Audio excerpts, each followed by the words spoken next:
मुहम्मदुर रसूलुल्लाह। हस्नैन अब्बास अलीयुम वलीयुल्लाह, अलीयुम वलीयुल्लाह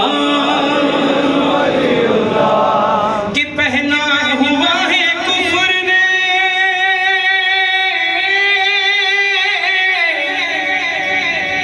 जो आज के हालात के पहना हुआ है कुफ्र ने इस्लाम का लिबास, ये रास फाश कर गई 16 पहर की प्यार।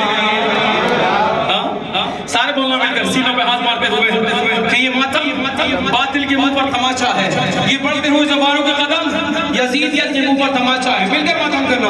ये रास फाश कर गई 16 पहर की प्यास, कर गई 16 पहर की प्यास, ये रास फाश पहर की प्यास, ये रास फाश कर गई 16 पहर की प्यास, रास फाश कर गई।